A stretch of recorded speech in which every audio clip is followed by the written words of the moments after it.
Tuloy-tuloy ho ang pagbuhos ng mga pasaherong pauwi ng probinsya sa iba't ibang bus terminal, pantalan at paliparan para samantalahin ng ilang araw na walang pasok. Naghahabol na rin sa pagbili ng tiket ng ilang mga bakasyonista at nag-half day ang karamihan sa trabaho para maagang makauwi at hindi maipit sa inaasahang pagdagsa ng mga biyahero sa mga susunod pang araw.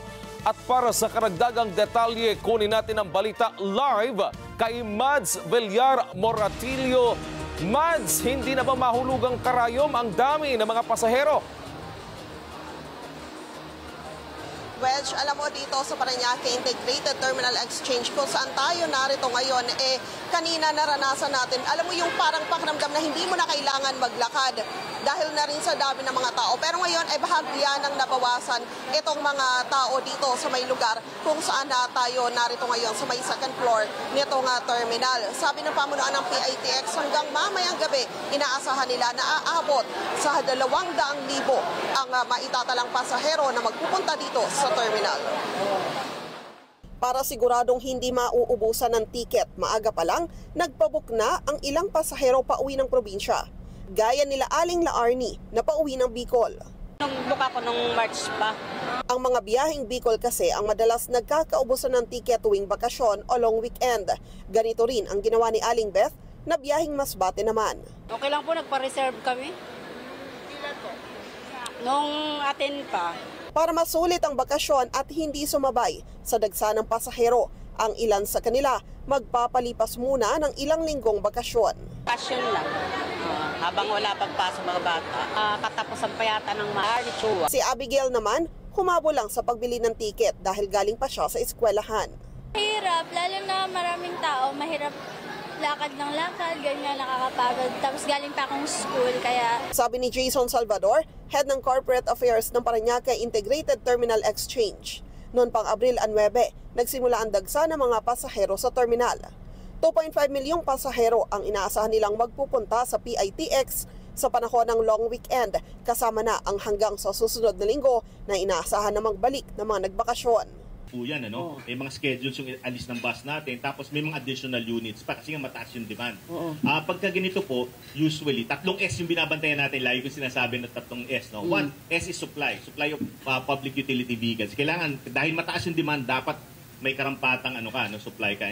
Pangalawa, safety. Kasama po natin yung LTO dyan. No? Safety sa pampublikong sasakyan, di ba? And of course, security. Kasi alam naman po natin ganito, pag 100,000 yung mga pasahero nyo, meron dyan mga namantala, di ba? So, may mga incidents din ganyan. Meron din po, no? Meron din, no? Tiniyak naman niya ang mahigpit na seguridad sa terminal. Samantala sa bus terminal sa Cubao sa Quezon City na may biyaheng patungong norte, dumarami na rin ang mga pasahero na uuwi sa kanilang mga probinsya. Dahil wala nang pasok sa trabaho ang karamihan simula bukas, sa Baliwag Bus Terminal, hindi bababa sa 10,000 pasahero ang inaasahan nila simula tanghali hanggang ngayong gabi. Sa mga pantala naman gaya sa Manila Northport Passenger Terminal, may mga humahabol pa rin pauwi ng probinsya. Gaya ni Lucy, nasasamantalahin ang bakasyon at uuwi muna sa Cebu. Walang weekend, 2 weeks lang po. Biyaheng Cebu rin si Aling Imelda na maagang dumating sa pantalan. Kasi matraffic eh. Kaya sinabihan din na kami na pagkuha ng ticket na umaga kayo umalis kasi pag alas 8 na hindi na daw sila magpapasok. Sabi nila. Si Angel naman, biyaheng Cagayan de Oro. Bakasyon daw muna sa trabaho.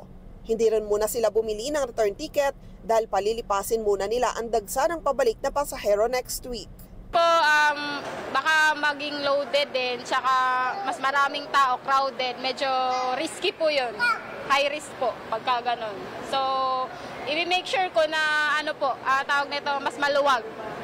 Tsaka titignan ko po yung schedule. Sabi ni Eunice Monte, tagapagsalita ng Philippine Ports Authority, 1.73 milyong pasahero ang inaasahan nila sa mga pantalan sa buong bansa ngayong long weekend.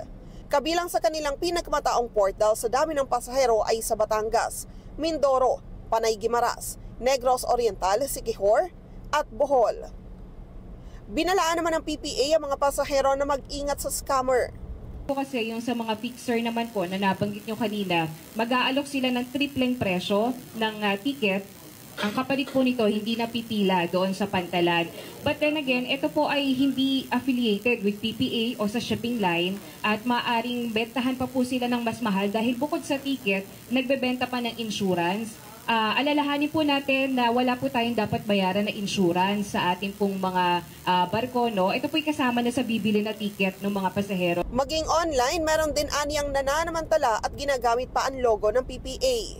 Na oobserbahan natin ngayon, yung dumadami ng nabibiktima ngayon ng gumagamit ng mga PPA logo.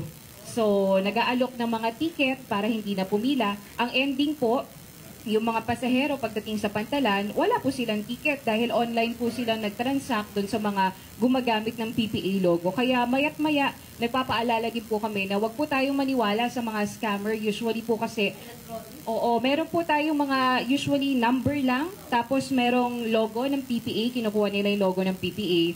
And then again, nanghihingi po ng GCash kapalit ng ticket na po sa mga padala usually. Kaya ang nangyayari po, pagdating nila sa pantalan, hindi po valid yung ticket nila dahil hindi po ito talaga tinransact ng PPA. Hindi po nagbebenta ang PPA ng ticket, no, para po malinaw lang, para po hindi rin makabili yung mga kababayan natin. Sa Ninoy Aquino International Airport naman, dagsa na rin ang mga kababayan natin, gaya ni Dina na pauwi sa Davao mula sa bakasyon sa Metro Manila.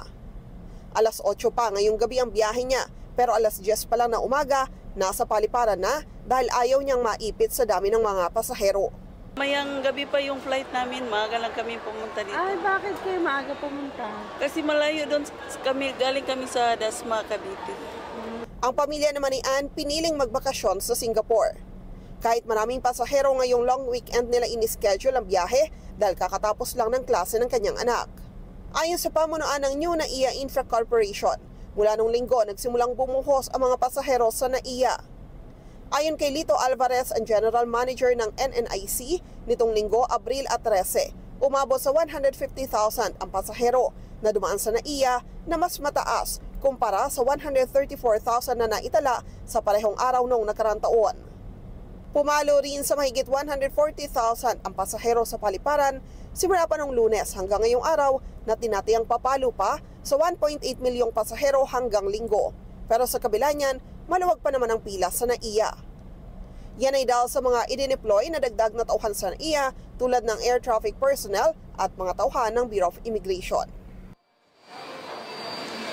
Paalala naman sa mga kababayan natin na bukas pa hahabol ng biyahe pa uwi sa kanilang probinsya. Siguruhin muna na may biyahe ang kanilang bus company, partikular na dito sa PITX. Bagamat tuloy-tuloy pa naman yung operasyon dito sa PITX kahit na araw ng bukas at sa Biyernes ay tuloy yung operasyon dito.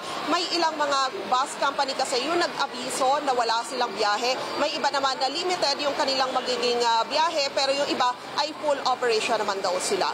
Balik sa inyo dyan, Wedge. Okay, Mads, meron na bang mga ulat na mga delayed na mga biyahe, partikular dahil na traffic o nasiraan? At kamusta yung sitwasyon ng mga pasahero dyan sa kinalalagyan mo sa may PITX? Meron bang mga pasahero dyan, mga naglalatag na ng higaan nila dahil medyo mahaba-haba pa yung oras na hihintayin? Well, alam mo, in fairness dito, wala pa namang nagre-reklamo sa atin na na-delay yung kanilang mga biyahe.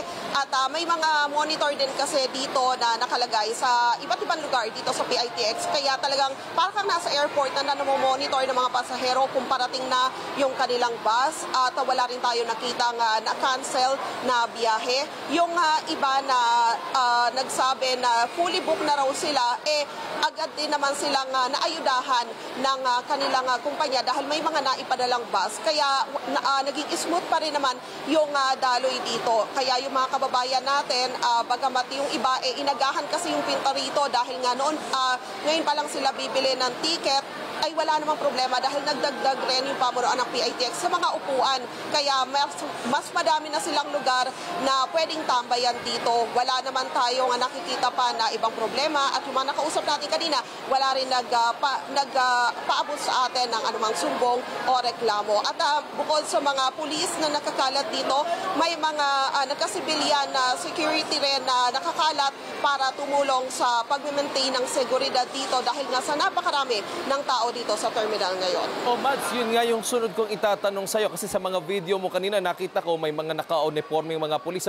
Gaano ka-stricto yung otoridad pagdating doon sa seguridad? Yung otoridad natin, may mga bomb sniffing dogs ba na nag-iikot-ikot din dyan? At yung kanilang pagpasok ng mga pasahero, meron ba tayong mga security check din na ginagawa? Ini-inspection, kinakapa ba yung mga pasahero? Hindi naman umaabot sa punto na kinakapa dahil pagdaan naman ng mga pasahero doon sa yung parang scanner na dinadaanan nila, tutunog naman yon kung merong metal na bagay.